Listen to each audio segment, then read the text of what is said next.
Bollywood silver screen presenting Lion. इस कहानी की शुरुआत में एक बच्चे को दिखाया जाता है जिसका नाम सरू है। सरू अपने बड़े भाई गुड्डू के साथ ट्रेन में कोयला चोरी कर रहा होता है। दरअसल ये लोग बहुत गरीब हैं, इन्हें अपनी गुजर बसर के लिए चोरी करनी पड़ती है।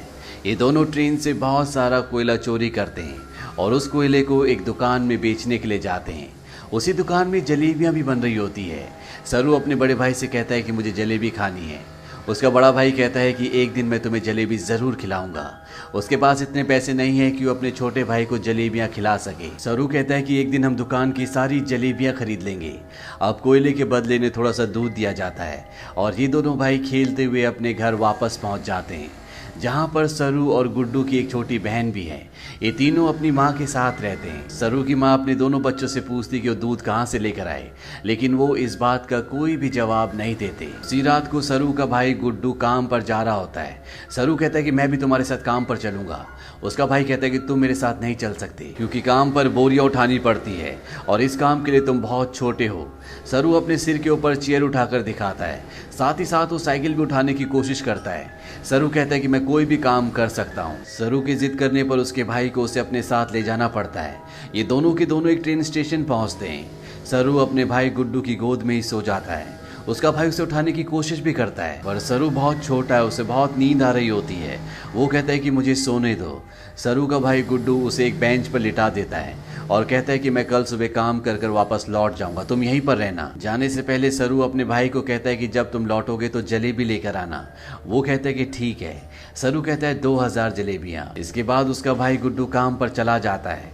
कुछ ही देर बाद जब रात और भी गहरी हो जाती है, स्टेशन पूरी तरह से खाली हो जाता है। इस पूरे स्टेशन पर सिर्फ एक ही बच्चा होता है और वो होता है सरू। सरू वहीं प्लेटफॉर्म पर खड़ी एक ट्रेन में जाकर बैठ जाता है।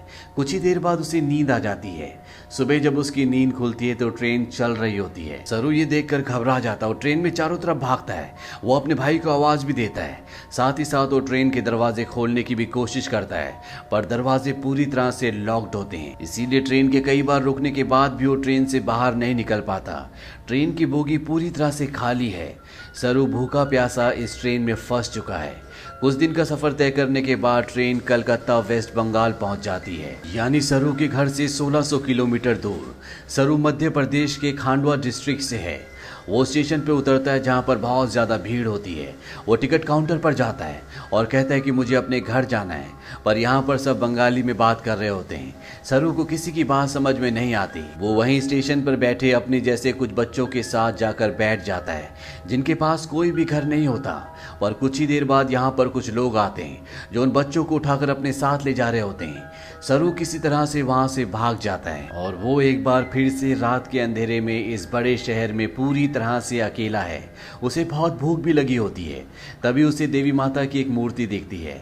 वो देवी माँ को नमन करता है और देवी माँ के चरणों में जो प्रसाद होता है वो उस प्रसाद को खाता है। अगली सुबह सरू ट्रेन ट्रैक पर चल रहा होता है क्योंकि वो अपने घर जाना चाहता है। तभी यहाँ पर एक औरत आती है जिसका नाम नूर होता है। वो सरू से पूछते कि तुम्हारा घर कहाँ है। वो कहता है कि गणेश तल्ले। ये मध्य प्रदेश में इतना छोटा गांव होता है जिसके बारे में किसी को कुछ नहीं पता होता। नूर उसे अपने घर ले जाती है, उसे खाना खिलाती है, नहलाती है। वो कहती है कल सुबह एक आदमी आएगा जो तुम्हारी मदद करेगा, वो तुम्हें तुम्हारी मम्मी से मिलवा देगा। अगली सुबह यहाँ पर रामा नाम का एक आदमी आता है। वो सरू की पूरी बॉडी चेक करता है और नूर को धीरे से कहता है कि तुमने बहुत अच्छे से काम किया। उन्हें ऐसी लड़के की तलाश थी। सरू को इन दोनों पर शक हो जाता है, इसीलिए वो मौका देखकर इस घर को छोड़कर भाग जाता है। सरू अपने कई दिन हावड़ा ब्रिज के आसपास गुजारता है। उसे हमेशा अपनी मम्मी की याद आती है कि किस तरह से उसकी मम्मी पत्थर तोड़ा करती थी और वो अपनी मम्मी की मदद किया करता था। सरू अपनी मम्मी से बहुत प्यार करता है पर अब वो यहाँ से 1600 किलोमीटर दूर है जिसके बारे में सरू को कुछ भी नहीं पता। सरू को इसी तरह से यहाँ पर 2 महीने बीत जाते हैं और एक सुबह जब बारिश हो रही होती है तो वो एक कैफ़े के बाहर बैठा होता है। कैफ़े के अंदर एक लड़का कॉफ़ी पी रहा होता है और बाहर से सरू उसकी नकल उतार रहा होता है। वो लड़का बाहर आता है और सरू को कुछ खाने के लिए देता है। इसके बाद वो सरू को अपने साथ पुलिस स्टेशन ले जाता है। वो बताता है कि इस लड़के को बांग्ला बोलनी नहीं आती है, हिंदी में बात करता है। जब मैंने इससे पूछा कि कहाँ से है तो इसने बताया कि ये गणेश तल्ले से है। इस जगह के बारे में ना लड़के को ना ही पुलिस वाले को कुछ पता होता है, क्योंकि ये मध्य प्रदेश में एक बहुत छोटा सा गाँव है। लड़का सरू से उसकी मम्मी का नाम भी पूछता है। सरू कहता है कि मेरी मम्मी का नाम अम्मी है। दरअसल उसे अपनी मम्मी का नाम नहीं पता होता। पुलिस उसके पेरेंट्स को ढूंढने की बहुत कोशिश करती है, पर सरू के घर का, उसके गांव का, उसके परिवार का कुछ भी पता नहीं चलता। इसीलिए पुलिस उसे एक अनाथ आश्रम में भेज देती है। सरू 3 महीने वहां पर गुजारता है और 3 महीने के बाद सरू से एक लेडी मिलने आती है जिसका नाम मिसेस सूद होता है। वो सरू को बताती है कि पिछले 3 महीनों से हम तुम्हारी अम्मी को, तुम्हारे परिवार को ढूंढने की कोशिश कर रहे हैं, पर कुछ भी पता नहीं चला। हमने न्यूज़पेपर में इश्तेहार भी दिया, जिस न्यूज़पेपर को हर रोज 1.5 करोड़ लोग पढ़ते हैं, पर इसका भी कोई फायदा नहीं हुआ। सरू कहता है कि मेरा घर यहाँ से बहुत दूर है, मैं अपनी अम्मी के पास, गुड्डू के पास जाना चाहता हूँ। मिसेस सूद कहती है कि हमने हर जगह तलाश करने की कोशिश की, अब इंतजार का कोई फायदा नहीं है। एक ऑस्ट्रेलियन कपल है जो तुम्हें अडॉप्ट करना चाहता है, वो बहुत अच्छे लोग हैं, उनके साथ तुम बहुत खुश रहोगे, तुम्हें ऑस्ट्रेलिया जाना होगा। इसके बाद मिसेस सूद सरू को अपने साथ अपने घर ले आती है, जहाँ पर कुछ और बच्चे भी होते हैं। मिसेस सूद सबको इंग्लिश के वर्ड, टेबल मैनर से सब कुछ सिखाती हैं और अब सरू को ऑस्ट्रेलिया भेज दिया जाता है, जहां पर मिस्टर जॉन और उनकी वाइफ सू, जिन्होंने सरू को अडॉप्ट किया होता है, उसे देखकर वो बहुत खुश होते हैं। सरू को ये अपने घर ले आते हैं। छोटे से मिट्टी के घर में रहने वाला सरू जब इस घर को देखता है तो पूरी तरह से हैरान होता है। साथ ही साथ वो बहुत गुमसुम भी होता है, क्योंकि ये देश, यहाँ की हवा, मिट्टी सब सरू के लिए पूरी तरह से नए हैं। सरू की मॉम, जिसका नाम सू है, जिसने सरू को अडॉप्ट किया है, वो सरू से इंग्लिश में कहती है कि मुझे पता है कि तुम्हारा सफर इतना आसान नहीं था, तुम मुझे इस वक्त कुछ नहीं बता सकते, पर एक दिन तुम मुझे सब कुछ बताओगे। सरू धीरे धीरे इनकी भाषा, इनका रहन सहन सीखना शुरू कर देता है। बहुत जल्द वो इन सब के साथ कंफर्टेबल हो जाता है। मिस्टर जॉन और उनकी वाइफ सू सरू से अपने बेटे की तरह प्यार करती है। वो उसकी जिंदगी में किसी तरह की कोई कमी नहीं होने देते। 1 साल बाद ये एक और बच्चे को अडॉप्ट करते हैं, जो इनके साथ एडजस्ट नहीं हो पाता। वो अपने आप को नुकसान पहुंचाना शुरू कर देता है, पर मिस्टर जॉन और उनकी वाइफ इस बच्चे को कंट्रोल करने की, समझाने की कोशिश करते हैं, क्योंकि वो इसकी मदद करना चाहते हैं। उसी रात को मिसेस सू रो रही होती है। सरू उनके पास जाता है, उनके आंसू पोंछता है और उनके गले से लग जाता है, यानी कि अब उसने पूरी तरह से उन्हें अपनी मॉम मान लिया है। धीरे धीरे वक्त बीतता और 20 साल बीत जाते हैं। सरू अब बड़ा हो चुका है। मिस्टर जॉन और उनकी वाइफ, जो सरू के मॉम डैड है, उनको सरू पर गर्व होता है। वो होटल मैनेजमेंट की पढ़ाई करने के लिए मेलबॉर्न जा रहा होता है। वो अपने उस भाई से भी मिलता है जिसे मिस्टर और मिसेस जॉन ने सरू के बाद अडॉप्ट किया था, लेकिन ये दोनों एक दूसरे को पसंद नहीं करते। सरू अब होटल मैनेजमेंट की इंट्रोडक्टरी क्लास में पहुंच जाता है, जहां पर सब अपने बारे में बताते हैं। सरू कहता है कि वो अपना होटल खोलना चाहता है, साथ ही वो ये भी बताता है कि वो इंडिया में कैलकाटा से है। इसके बाद यहाँ पर जितने भी स्टूडेंट्स होते हैं वो सब के सब हाउस पार्टी रखते हैं, जहाँ पर सरू भी जाता है। यहाँ बहुत सारे इंडियन स्टूडेंट्स भी होते हैं, इसीलिए यहाँ पर खाने में बहुत सारा इंडियन फूड होता है। और सरू जब वहाँ पर जलेबियाँ देखता है तो उसे बचपन का वो लम्हा याद आ जाता है, जब उसने अपने भाई गुड्डू से जलेबी खाने के लिए कहा था और जवाब में उसके भाई गुड्डू ने कहा था कि वो उसे जलेबी जरूर खिलाएगा। सरू ने कहा था कि एक दिन वो सारी जलेबी खरीद लेंगे। सरू को जब ये लम्हा याद आता है तो उसकी आंखों में आंसू आ जाते हैं और वो अपने दोस्तों को बताता है कि वो कैलकाटा से नहीं है, वो किसी और जगह से है। बचपन में वो खो गया था, वो एक ट्रेन में बैठ गया था और जब ट्रेन रुकी तो वो कैलकाटा पहुंच गया था। यहाँ पर एक लड़का उससे पूछता है कि वो ट्रेन में कितने दिन तक था। सरू कहता है 2-3 दिन तक। वो लड़का उसके गांव का नाम पूछता है। सरू कहता है गणेश तले, लेकिन सरू को अब ये भी नहीं पता कि वो अपने गांव का नाम अच्छे से प्रोनाउंस कर पा रहा है कि नहीं, क्योंकि उसे हिंदी बोलनी नहीं आती, वो अब सिर्फ इंग्लिश बोल सकता है। यहाँ पर एक लड़का उससे कहता है कि कैलकाटा के हावड़ा ब्रिज से, जहाँ पर तुम बचपन में पहुंचे थे, अगर वहां से हम टाइम और ट्रेन की स्पीड को कैलकुलेट करें और वापस जाएं तो हम तुम्हारे गांव के आसपास के रेडियस में पहुंच सकते हैं। यहाँ पर एक लड़की उसे गूगल अर्थ के बारे में बताती है। वो कहती है गूगल अर्थ के सहारे तुम दुनिया की किसी भी जगह को ढूंढ सकते हो, पर सरू इस बारे में और ज्यादा बात करने से मना कर देता है। इसके बाद ये पार्टी से निकल जाते हैं। सरू के साथ एक लड़की भी होती है जिसका नाम लूसी होता है। ये दोनों एक दूसरे की तरफ अट्रैक्टेड होते हैं, इसीलिए रात को ये दोनों एक दूसरे के फिजिकली बहुत क्लोज हो जाते हैं।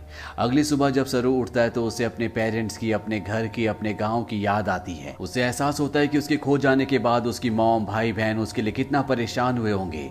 इसीलिए गूगल अर्थ एप्लीकेशन के जरिए, साथ ही साथ स्टेशन से अपने घर की जो दूरी होती है उसकी कैलकुलेशन करके हर तरह से अपने गांव गणेश तले को ढूंढने की कोशिश करता है, पर उसकी सारी कोशिश पूरी तरह से बेकार हो जाती है। धीरे धीरे वक्त बीतता और 3 साल बीत जाते हैं। लूसी का और सरू का रिश्ता अब और भी गहरा हो चुका है। ये दोनों एक दूसरे से बहुत प्यार करते हैं, पर सरू आज भी अपने परिवार के लिए परेशान है। उसे कई बार अपने भाई की छवि दिखती है।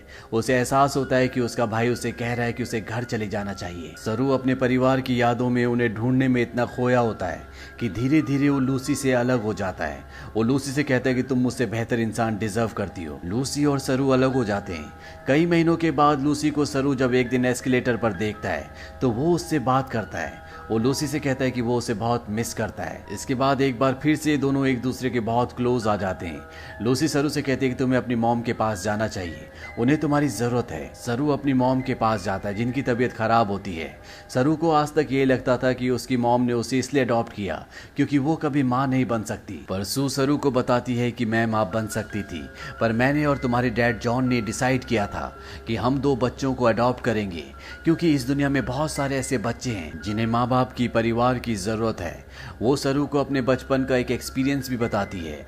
वो कहती है कि मेरे डैड बहुत ज्यादा अल्कोहल पीते थे, वो एक अच्छे इंसान नहीं थे।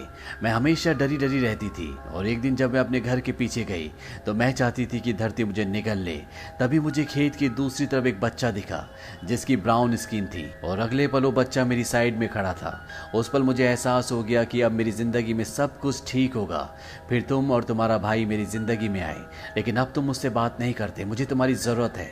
सरू को यहाँ पे एहसास होता है कि उसे अपनी मॉम का साथ देना चाहिए और साथ ही वो अपनी बायोलॉजिकल मदर को भी ढूंढना चाहता, अपने भाई को ढूंढना चाहता है। इसीलिए एक बार फिर से वो गूगल अर्थ पर अपने गांव को ढूंढने की कोशिश करता है और जब वो इंडिया के अलग अलग हिस्सों को जूम करके देखता है तो उसे वो जगह दिख जाती है जहाँ पर उसकी मॉम पत्थर तोड़ा करती थी। इसके बाद वो धीरे धीरे आसपास के पूरे एरिया को सर्च करता है और उसे अपना गाँव, जिसका नाम गणेश तलाई है, वो मिल जाता है। उसे पता चल जाता है कि उसका गांव मध्य प्रदेश के खांडवा डिस्ट्रिक्ट में है। इस बात से बहुत खुश होता है। वो ये बात लूसी को और अपनी मॉम को भी बताता है। उसकी मॉम भी उसके लिए बहुत खुश होती है क्योंकि उसकी मॉम और उसके डैड चाहते हैं कि वो इंडिया जाकर अपने परिवार से मिले।